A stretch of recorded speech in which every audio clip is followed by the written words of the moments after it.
Salut, bienvenue dans une nouvelle vidéo. Les animaux préhistoriques qui vivaient il y a des milliers d'années ont été préservés pour nous, figés dans la glace.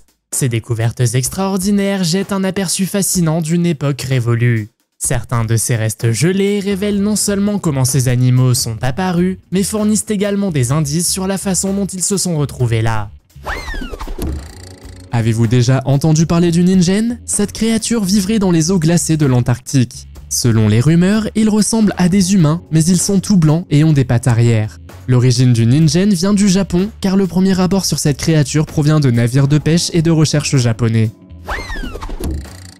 Lorsque le philosophe grec Platon a décrit la cité de l'Atlantide il y a des milliers d'années, personne ne l'a cru. Les gens ont essayé de trouver l'ancienne cité mythique qui aurait coulé sous l'eau, mais n'ont jamais réussi à la trouver. Cependant, des preuves sont apparues qui montrent que l'Atlantide était juste sous notre nez depuis le début. En fait, on pense que la cité perdue est toujours là, juste gelée sous l'Antarctique. L'Antarctique était très différent il y a des millions d'années. En 1513, l'amiral turc Piri Reis a dressé une carte montrant la côte de l'Antarctique des centaines d'années avant la découverte du continent en 1820. Charles Hapgood a écrit dans son livre de 1958 Earth Shifting Crust que la cité de l'Atlantide était enterrée sous des tonnes de couches de glace. Cela pourrait-il être vrai? Les laboratoires sont des lieux où des virus très dangereux font souvent l'objet d'expériences et de recherches. Dans les films de science-fiction et les jeux vidéo, ces virus transforment les humains en zombies. Récemment, un employé d'un laboratoire de Pennsylvanie, aux États-Unis, a trouvé des fioles congelées étiquetées variole. Cet établissement effectue des recherches sur les vaccins et l'employé en question a trouvé les flacons en nettoyant un congélateur. Tout le monde a immédiatement fait très attention, car comme nous le savons tous, la variole est une maladie mortelle qui a heureusement été éradiquée dans le monde entier en 1980. Selon les chercheurs, il n'y avait aucune raison de paniquer car l'ouvrier portait des masques et des gants. Mais imaginez si ce virus était à nouveau envoyé dans le monde. Plutôt effrayant, non? Le castor géant, l'un des plus gros rongeurs jamais vus, était vraiment gigantesque. Mais saviez-vous que cet énorme rongeur n'était pas vraiment un prédateur coriace? Contrairement à ce que l'on pourrait penser, il se nourrissait principalement de petites plantes de bassin, ce qui est assez surprenant compte tenu de sa taille énorme. Le castor géant, également connu sous le nom de Castoroid ohioensis, mesurait environ 1,8 m de long et pesait environ 220 kg. C'est à peu près la taille d'un ours noir moderne. Ce qui le rendait encore plus spécial, ce sont ses incisives incroyablement longues qui dépassaient de son crâne. En 2019, des chercheurs ont étudié des os et des dents fossilisées trouvées au Yukon et en Ohio, datant d'il y a 10 000 à 50 000 ans. Malheureusement, malgré leur taille impressionnante, ces méga-castors ont disparu il y a environ 10 000 ans, à mesure que le climat devenait plus chaud et plus sec. C'est triste, mais peut-être ont-ils simplement été surclassés par des espèces de castors plus petites qui ont continué à mâcher du bois. Si vous avez besoin d'encore plus de faits insolites sur l'Antarctique, voici la suite. 2 grands lacs sous-marins ont été récemment découverts sur le continent. Ces lacs sont enfouis profondément sous la couche de glace de l'Antarctique. Ce qui est le plus intéressant, c'est que les lacs se remplissent et se vident sans cesse, ce qui pourrait avoir une incidence sur la vitesse de déplacement de la calotte glaciaire. La partie la plus dangereuse du mont Everest est un endroit appelé Cascade de glace du Khumbu.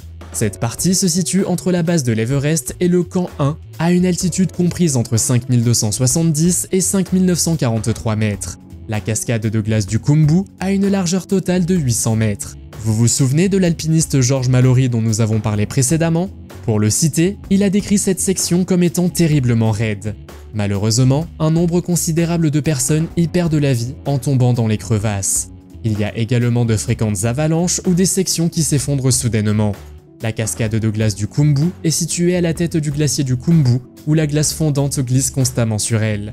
C'est donc un endroit extrêmement dangereux et il est déconseillé de s'y rendre.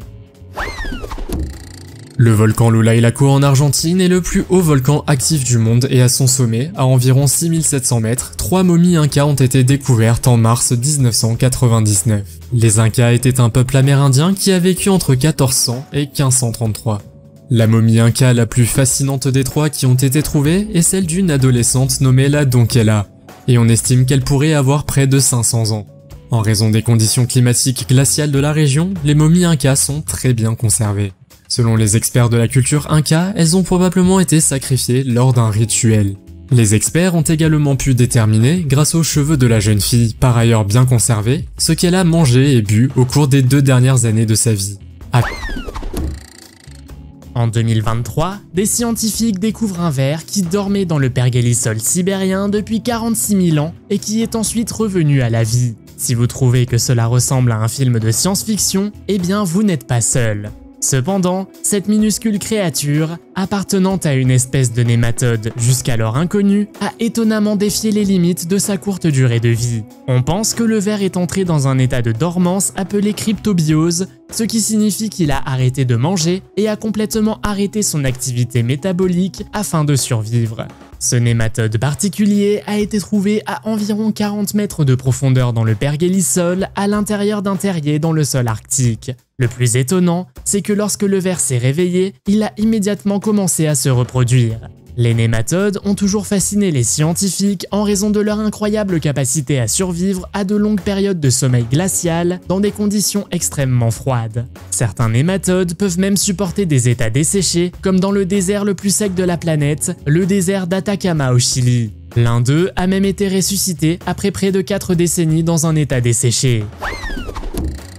Richard Haybird était un amiral et explorateur américain qui est devenu célèbre pour ses importantes découvertes faites par voie aérienne dans l'Arctique. Dans ses journaux intimes, il décrit comment il s'est rendu compte que des extraterrestres vivaient en Antarctique et c'est également lui qui a découvert la Terre creuse. Il est intéressant de noter qu'un an plus tard, après sa mort, la NASA a été fondée, ce qui amène de nombreuses personnes à penser que quelque chose se cache en Antarctique.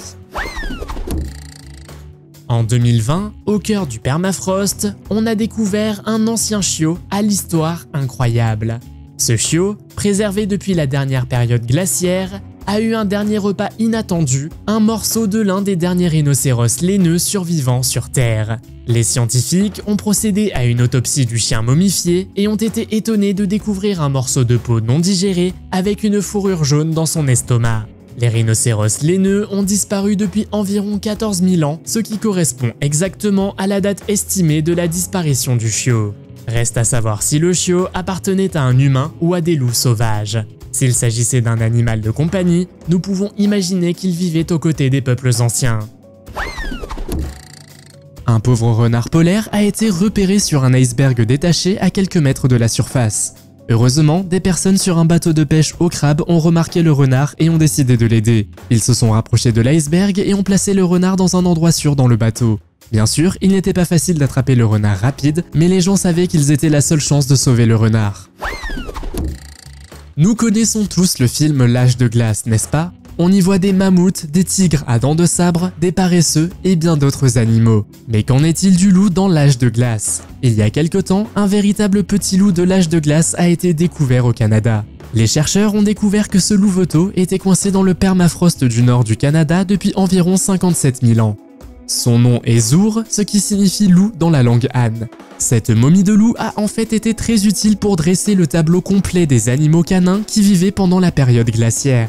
Selon les recherches, l'animal était une femelle âgée de 7 semaines seulement et est un très ancien ancêtre des loups de Russie, de Sibérie et d'Alaska.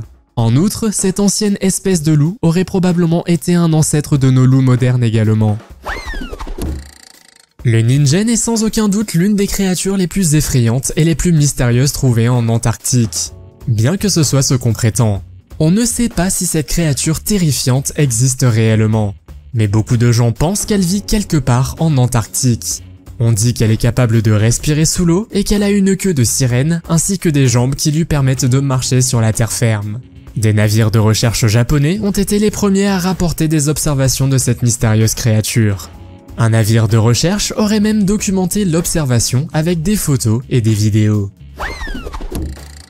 Ici repose le corps de Vladimir Lénine, le fondateur de l'Union soviétique. Il repose dans un mausolée à l'intérieur d'une tombe située sur la place Rouge, au centre de Moscou. Vladimir Lénine est l'une des dernières personnes à avoir été momifiées pour préserver leur corps.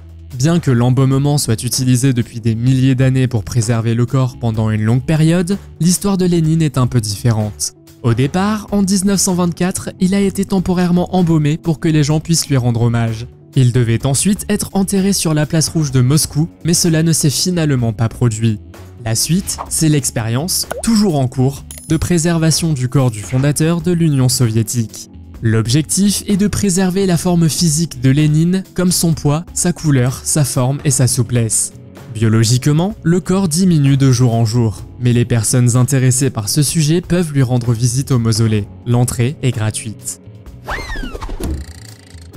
Voilà un mystère que les scientifiques tentent actuellement de résoudre. Une gigantesque tête de loup découverte dans le permafrost sibérien. On estime que cette tête a environ 40 000 ans et a été trouvée au-dessus du cercle polaire arctique par un homme local nommé Pavel Efimov. Mais comment la tête s'est retrouvée là-bas reste une énigme. Le docteur Albert Protopopov, un scientifique russe, pense que la tête aurait pu être coupée par la glace. Mais voici la partie intrigante. Les tissus mous présentent des coupures ressemblant aux marques d'une hache ou d'un couteau tranchant, suggérant qu'ils ont été intentionnellement sectionnés par des peuples anciens. Cependant, pourquoi aurait-il fait cela? D'autant plus qu'il n'y avait aucune population humaine dans cette zone à cette époque. Pour percer le mystère, les chercheurs prévoient d'entreprendre une nouvelle expédition pour rechercher d'autres parties du corps du loup à proximité de la découverte originale. La tête du loup a des dents exposées et un cerveau intact, et elle est plus grande que la longueur moyenne de la tête des loups gris de Sibérie contemporains. Certaines parties du crâne semblent également plus développées que celles des loups modernes. À ce jour, cela reste un mystère non résolu. Avez-vous une idée? Faites-le moi savoir dans les commentaires. Les conditions météorologiques de la source Lost Hammer peuvent être comparées à celles de Mars, mais la seule différence est que la source Lost Hammer est située sur Terre, dans le territoire de Nunavut, dans le haut Arctique canadien. Il est intéressant de noter que l'on a découvert des microbes qui n'avaient jamais été identifiés auparavant. Plus important encore, les microbes peuvent manger du méthane, du sulfure, du sulfate et du monoxyde de carbone afin de survivre.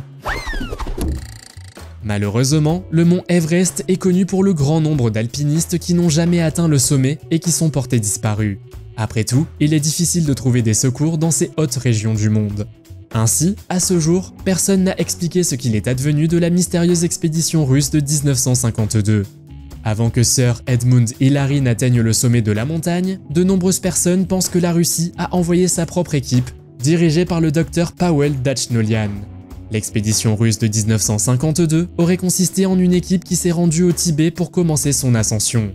Leur objectif était d'atteindre le sommet du mont Everest, mais ce n'était pas la seule chose qu'ils voulaient.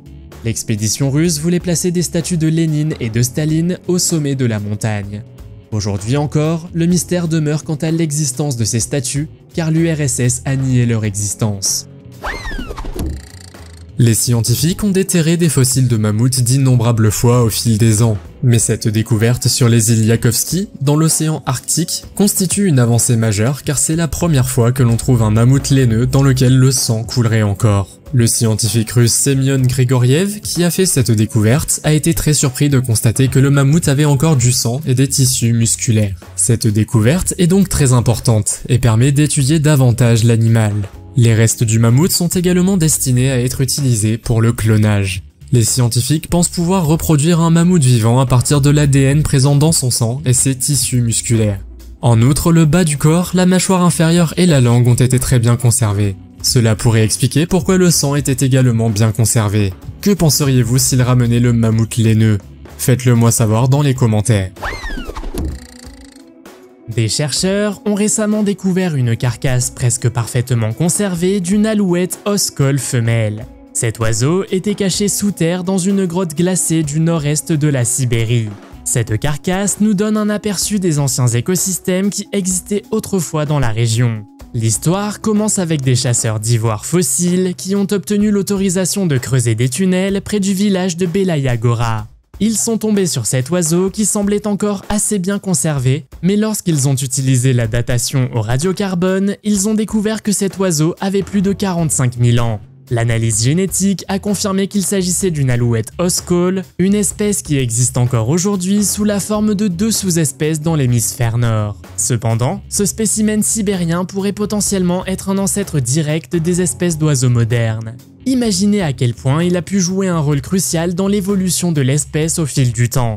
Tout cela s'est produit à une époque de changement climatique, lorsque certaines parties de l'Europe et de l'Asie étaient divisées en différents écosystèmes. Malgré les défis et l'extinction d'autres animaux, cet oiseau a réussi à survivre.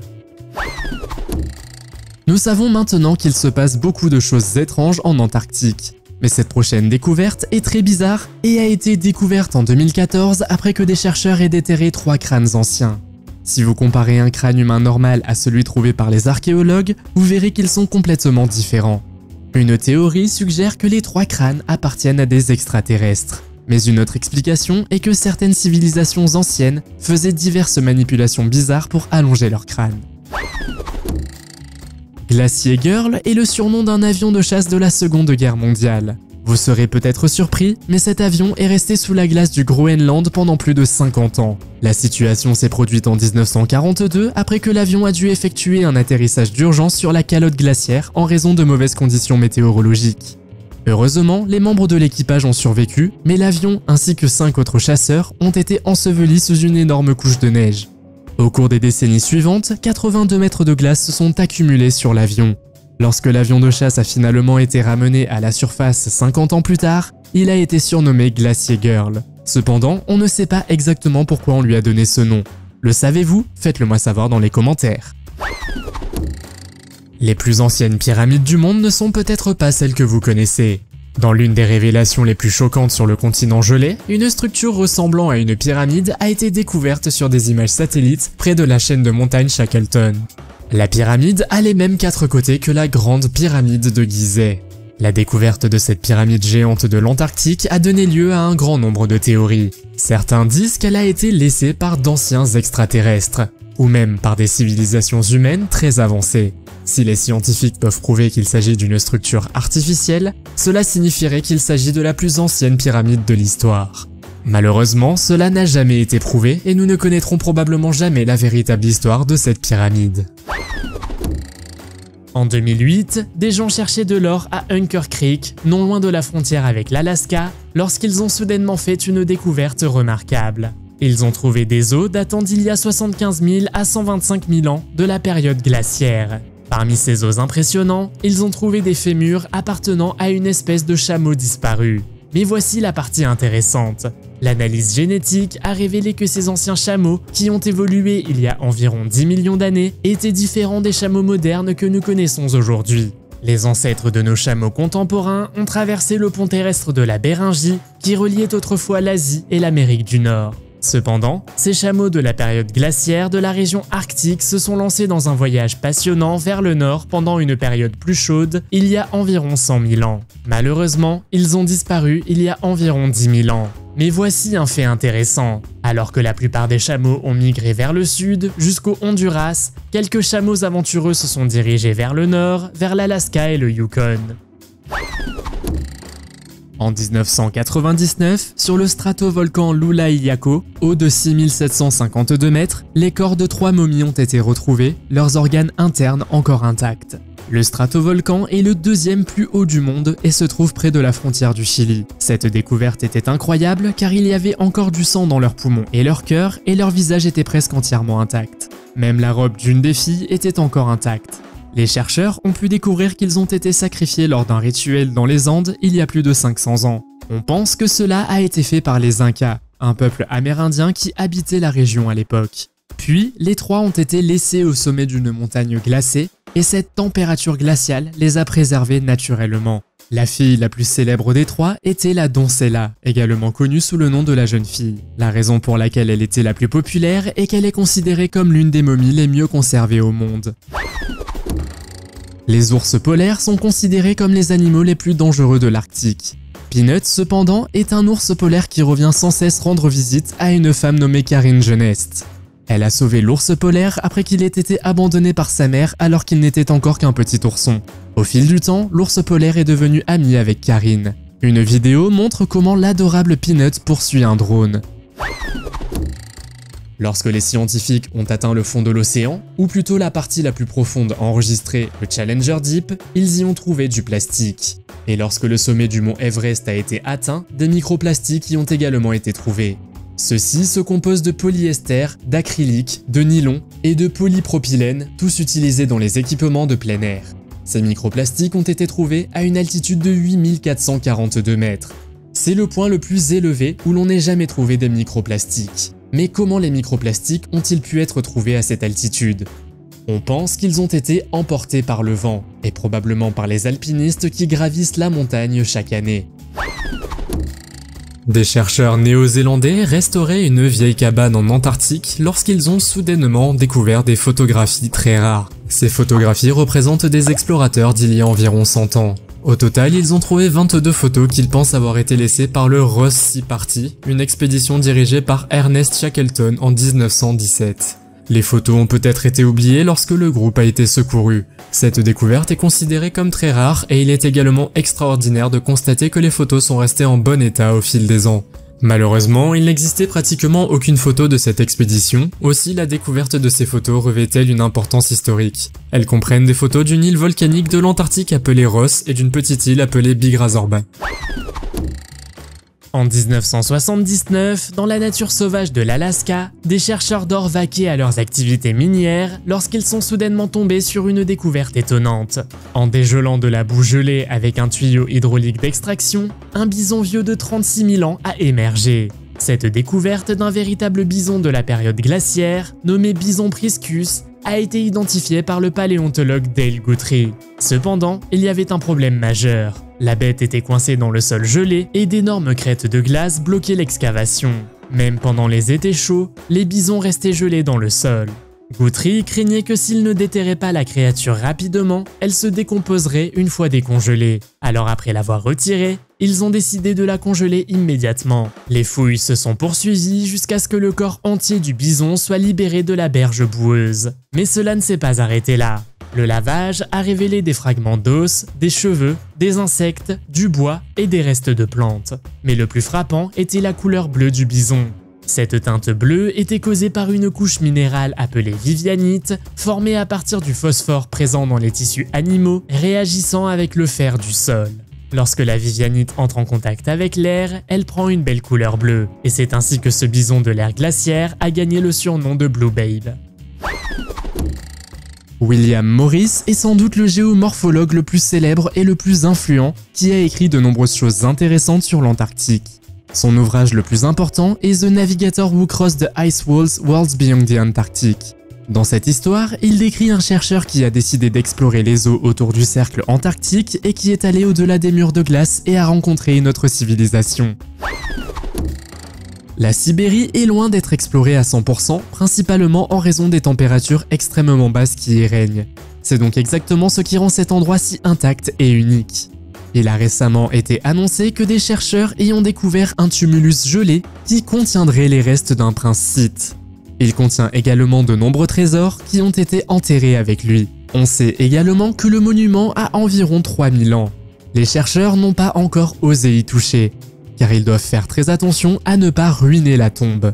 En parlant des Scythes, ils étaient autrefois l'un des peuples guerriers nomades les plus courageux.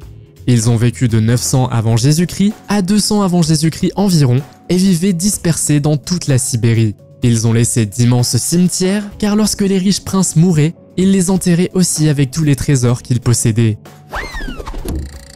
À l'apogée de leur puissance, les nazis faisaient tout leur possible pour établir une domination mondiale. Et ce faisant, ils recherchaient toutes les technologies qu'ils pouvaient trouver auprès d'anciennes civilisations susceptibles de les aider. C'est pourquoi la mythique et étrange base 211 a été établie en Antarctique. Bien que certains articles affirment que cette base a réellement existé, d'autres disent qu'il s'agit d'une légende. La base serait située au cœur d'une petite chaîne de montagnes sans glace, dans les pics Mullig-Hoffmann du Neuschwabenland. Les chercheurs auraient également trouvé des champs d'herbes et des sources d'eau chaude. Certaines personnes sont persuadées que la base n'est qu'une couverture, croyant qu'Hitler lui-même s'y est réfugié après la guerre. Mais il y a aussi ceux qui disent que cette base a quelque chose à voir avec les extraterrestres et les ovnis. Y croyez-vous ? Les ichthyosaures, qui existaient aux côtés des dinosaures sur Terre et des ptérosaures dans les airs, auraient disparu avant leurs homologues terrestres et aériens. Dans le sud du Chili, dans la fonte des glaciers, reposent des dizaines de squelettes presque complets de reptiles marins préhistoriques, appelés à juste titre poissons dinosaures en raison de leur nom grec. Ces gigantesques créatures marines rapides ont nagé à l'époque des dinosaures, il y a environ 245 à 90 millions d'années. Leur disparition est due à des coulées de boue catastrophiques qui ont préservé leurs restes dans les sédiments des profondeurs marines. Plus tard, ces fossiles ont été découverts lors de la fonte du glacier. Cette zone incroyable, près du glacier Tyndall dans le parc national Torres del Paine au Chili, a révélé 46 spécimens de 4 espèces différentes d'ichthyosaures. Certains spécimens remontent au début du Crétacé, il y a environ 150 à 100 millions d'années. Ces reptiles marins avaient un corps en forme de torpille, des nageoires verticales et un long museau doté de dents pointues, un peu comme les dauphins modernes. Le plus grand squelette mesure plus de 5 mètres de longueur. Ces dinosaures poissons chassaient probablement dans les canyons sous-marins près de la côte, où ils se nourrissaient de créatures ressemblant à des calmars et des poissons. Itigilov est un moine de 200 ans qui a été retrouvé figé dans le temps alors qu'il était dans la position parfaite du lotus. L'histoire de ce moine découvert en Mongolie est pour le moins très effrayante. Ce qui rend cette histoire encore plus étrange, c'est que certains bouddhistes affirment qu'il serait encore en vie. En fait, ils pensent que la momie est en pleine méditation. Les scientifiques, cependant, n'ont aucune idée de la façon dont son corps a si bien été conservé. En 1927, le moine a dit aux gens de venir le voir à nouveau après 30 ans. Et quand les gens sont venus, ils l'ont trouvé assis dans la position du lotus. Une histoire plutôt bizarre, vous ne trouvez pas? Pensez-vous que ce moine est toujours en vie? En 2012, des scientifiques ont découvert une structure extraterrestre en Antarctique après l'avoir vue depuis un satellite. Une étrange formation ovale a été photographiée dans la glace et la structure ressemble à une sorte de composé. Beaucoup de gens se demandent comment cela a été conçu au milieu de l'Antarctique. Comme il est difficile de répondre à cette question, les gens supposent qu'elle a été créée par des extraterrestres. George Mallory est un nom familier à tous les alpinistes et à tous les passionnés d'histoire. Il est célèbre pour avoir été l'un des premiers à braver la montagne dangereuse lors des 3 premières expéditions sur le mont Everest. Les premiers aventuriers à se tenir à 8000 mètres d'altitude, Mallory était l'un d'entre eux avec Andrew Irvine. En 1924, un compagnon, Noel Odell, a rapporté avoir vu les 2 hommes près du sommet et c'est la dernière fois que George Mallory a été vu vivant. En 1975, l'alpiniste chinois Wang Hung Bao trouve un corps gelé à 8155 mètres d'altitude. Il suffit de jeter un coup d'œil à ses affaires pour comprendre qu'il s'agit de George Mallory lui-même. Personne ne sait exactement ce qui lui est arrivé, mais on pense qu'il a atteint le sommet. Une paire de lunettes de soleil a été retrouvée avec lui, ainsi que les détails de ses bouteilles d'oxygène, ce qui prouve qu'il avait utilisé l'équipement et qu'il était bel et bien arrivé au sommet. La suite reste un mystère. En Sibérie, une grande région du nord de l'Asie, un groupe de scientifiques a trouvé un ancien virus enterré à 30 mètres de profondeur dans une couche du permafrost. De façon incroyable, lorsque la glace a commencé à fondre, le virus est revenu à la vie et est redevenu actif après avoir été inactif pendant environ 30 000 ans. Le virus, appelé Pithevirus sibericum, n'est pas un virus ordinaire. En fait, il appartient à une classe de virus géants d'environ 1,5 micromètre de long. Il était si exceptionnellement grand que, contrairement aux autres virus, il pouvait être vu au microscope. Après avoir effectué des recherches scientifiques, on a appris que c'était la première fois que l'on rencontrait un virus encore contagieux après une si longue période. Heureusement, il ne pouvait pas infecter les humains ou d'autres animaux. Il s'intéresse plutôt aux amibes, un type d'organisme unicellulaire. Néanmoins, les scientifiques ont trouvé cette découverte un peu effrayante. Après tout, cela pourrait signifier que la fonte des glaces pourrait potentiellement abriter de nouveaux virus nocifs pour l'homme. Nous sommes toujours très surpris lorsque nous voyons des animaux qui sont plus grands qu'ils ne devraient l'être. Mais avez-vous déjà vu un calmar colossal? En 2014, des scientifiques ont annoncé qu'en Antarctique, au pôle sud, ils avaient trouvé une femelle calmar colossale de 350 kg dans la glace, portant même des œufs. Mais ce qui vous surprendra bien plus, c'est que ce type de calmar peut devenir encore plus lourd, jusqu'à 500 kg, et que ses tentacules peuvent atteindre 4 à 5 mètres. Ce calmar a 3 cœurs et 2 yeux qui sont très grands et spéciaux car ils en ont besoin pour tout explorer dans les profondeurs sombres de la mer. Ce calmar particulier a été amené en Nouvelle-Zélande et a depuis été bien conservé dans des conditions de congélation optimales. Si vous souhaitez rencontrer ce calmar, vous devez vous rendre au musée Te Papa à Wellington.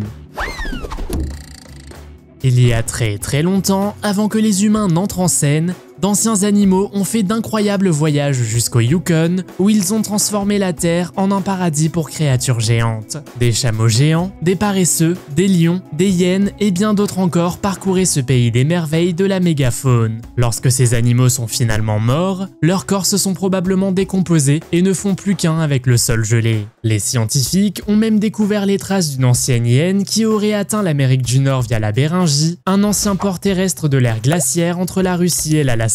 Il s'agit d'une découverte importante car malgré plus de 50 000 restes osseux d'animaux de la période glaciaire dans la région d'Olkrau, seuls 2 os ou dents de cette hyène spécifique ont été trouvés. Les ancêtres de ces hyènes auraient ressemblé aux hyènes modernes avec des pattes longues et puissantes pour courir vite. Ils ont évolué il y a plus de 5 millions d'années en Europe ou en Asie et leurs restes ont été retrouvés partout dans le monde, de la Mongolie au Kansas, en passant par le Mexique et maintenant le Yukon. Les traces de quelques dents fossilisées de ces hyènes anciennes peuvent maintenant être admirées au Musée canadien de la nature à Ottawa. Les chercheurs pensent que ces dents appartenaient à une hyène qui parcourait la région arctique il y a environ 850 000 à 1,4 million d'années.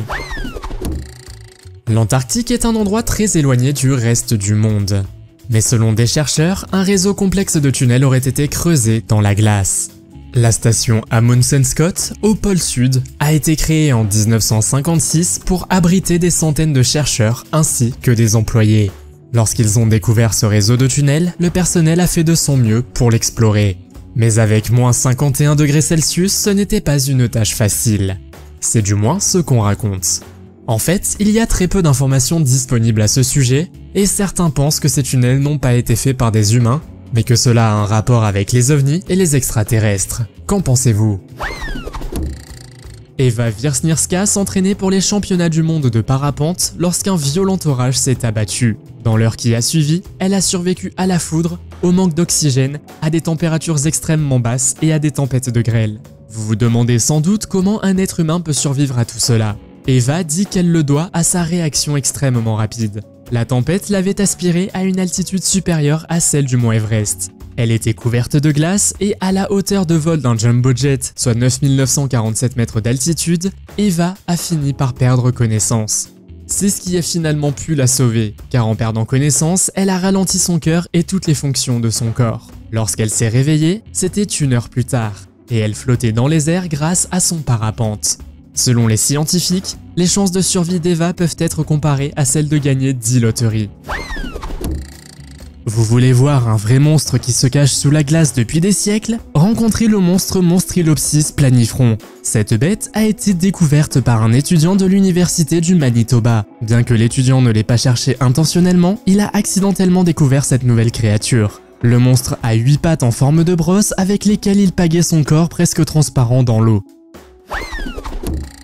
Le renard suivant a été trouvé par un chasseur local nommé Franz Stell dans le 2e plus long fleuve d'Europe, le Danube. Il était gelé profondément dans la glace et une scie a dû être utilisée pour couper un cube autour de lui. Le renard est peut-être tombé dans le fleuve, et comme il ne supportait pas la basse température de l'eau, l'animal s'est probablement noyé. Avec le temps, l'eau a gelé et le renard également. Cependant, Franz a emmené le renard dans son hôtel où l'animal est maintenant exposé. Le Danube peut être dangereux non seulement pour les animaux, mais aussi pour les humains, surtout les jours où la température est basse. Ce n'est donc pas la seule fois qu'un renard a été retrouvé dans la glace et, apparemment, cela pourrait arriver plus souvent que des animaux soient retrouvés gelés. Par exemple, sur cette photo, un homme nommé Brad Webster a trouvé 2 élans dans la glace. La vallée de l'arc-en-ciel du mont Everest. Comme son nom l'indique, elle n'a rien à voir avec les licornes et les arcs-en-ciel. C'est tout le contraire. La vallée arc-en-ciel est en fait ce qui se trouve de l'autre côté de la montagne. Elle se trouve sous la crête nord et s'élève à exactement 8000 mètres d'altitude. À cet endroit, des dizaines d'alpinistes gelés sont tombés. Le sol est jonché de tentes, de bouteilles d'oxygène et de toutes sortes d'objets. La vallée arc-en-ciel de l'Everest est un haut lieu de tragédie pour une raison bien précise. Une faible teneur en oxygène, des vents violents et un sentier étroit. Tous ceux qui meurent ici sont poussés vers le bas le long de cet itinéraire. Si vous deviez remonter le temps il y a environ 24 000 ans dans le centre-nord de l'Iowa, vous auriez été témoin d'un vaste parc de sculptures sur glace, connu sous le nom d'épisode glaciaire du Wisconsin. Le lobe de Des Moines, une immense calotte glaciaire, a commencé à se développer et a radicalement modifié le paysage. Cette calotte glaciaire a influencé la formation de lacs, de rivières et de sols fertiles. Mais cette calotte glaciaire a également eu un impact sur la vie des mammifères de la période glaciaire. Ils ont tous migré vers le nord en raison des conditions changeantes.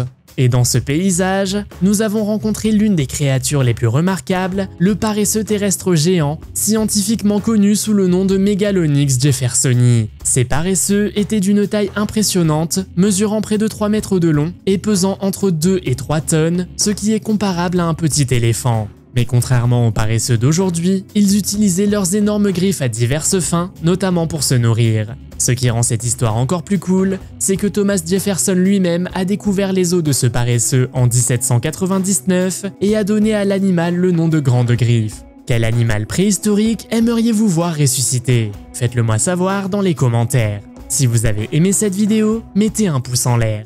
Si vous voulez voir d'autres vidéos que nous avons réalisées, cliquez sur l'une d'entre elles à l'écran ou jetez un coup d'œil à la chaîne. Merci d'avoir regardé et à la prochaine.